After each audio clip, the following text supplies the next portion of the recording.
Pasko na naman at syempre parang santo na ako pag Hi, hello! Isang magandang umaga, tanghali, hapon, gabi sa inyong lahat.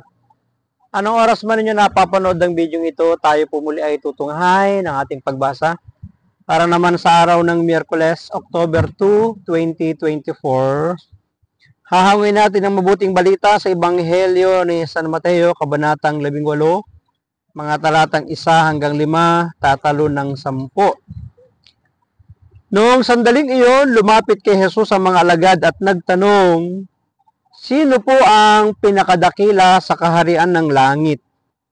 Tinawag ni Jesus ang isang bata, pinatayo sa harapan nila at sinabi, tandaan ninyo ito, kapag hindi kayo nagbago at tumulad sa mga bata, hindi kayo mabibilang sa mga pinaghaharian ng Diyos.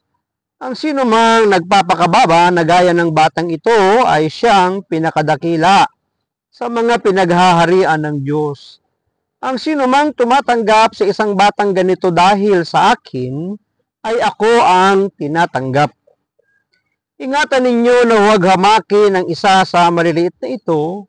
Sinasabi ko sa inyo, sa langit ang kanilang mga anghel ay laging nasa harapan ng aking Ama. Pagpalain ng Diyos ang pagkabasa ng kanyang mabuting balita, ang ating refleksyon o pagsasadiwa ay hahangin natin sa Aklat ng Simbahay 2024. Ang sinumang tumatanggap sa isang batang ganito dahil sa akin ay ako ang tinatanggap. Minsan isang batang lalaki ang umakyat sa entablado sa lingguhang panayam kay Pope Francis, sabi ng may akda, at kinamayan ang bantay ng Papa. Ayaw niyang umalis kahit tinatawag na siya ng kanyang ina at kapatid. Nagbiro ang Papa na pareho silang taga-Argentina at bayaan lang siyang maglaro.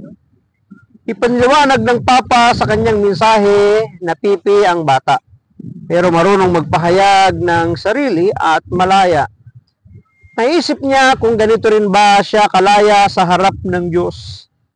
Nang sabihin ni Jesus na dapat tayong maging gaya ng bata, tinutukoy niya ang kalayaan ng bata sa harap ng Diyos. Matapat, walang pag-aatubili at buong lakas. Sa palagay ni Pope Francis, ito ang aral na itinuturo ng batang lalaking iyon para sa lahat. Hiling niya na sana'y maipagkaloob ang biyaya na ito'y makapagsalita. Ang tanong ng mga alagad ay isang tanong kung sino ba ang pinakadakila sa harapan ng Diyos, sa kaharian ng Diyos, sapagkat sila man ay pinagtatalunan sapagkat ang tingin nila sa isa't isa ay mga dakila at ayaw magpatalo ang isa sa kanila. Kaya ang tanong ay sino ang pinakadakila? Pagdating kay Jesus, ang pinakadakila ay ang tumatanggap sa isang bata o ang bata sa harapan ng Diyos. Sapagkat sinasabi nga, ang mga anghel nila ay laging nakaabang, nakabantay sa harapan ng Diyos, sa harapan ng kanyang Ama. Maaring ito ang nagdadala ng kanilang mga hinaing, mga panalangin, mga mithiin. At ang mga anghel ang nagdi-deliver din ng mga sagot kung sakali man sila'y pagbigyan ng ating Diyos. Naniniwala ba tayo sa anghel bilang Kristiyano? Tayo po'y naniniwala at sumasampalataya na mayroon ding anghel. Sapagkat si Jesus mismo ay mayroong kapangyarihang tumawag ng anghel.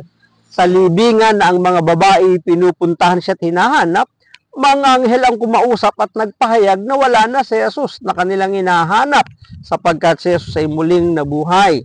Kaya nga magbasa tayo ng mga kwento na nagpapatibay sa kanilang pag-iral, sa mga pagsubaybay at pangangalaga sa mga tao, lalo na sa mga sandali ng kagipitan at pangangailangan. So mayroon pong anghel na nagbabantay sa bawat isa sa atin. Ang katawagan pa nga ng iba dyan ay mga anghel de la guardia. Maraming salamat at pagpalain tayo ng ating Panginoon. Ang aking lamang palaging sambit, I love you with the love of the Lord. Bye-bye and bye-bye. Pasko na naman at syempre Thank you, God, for everything.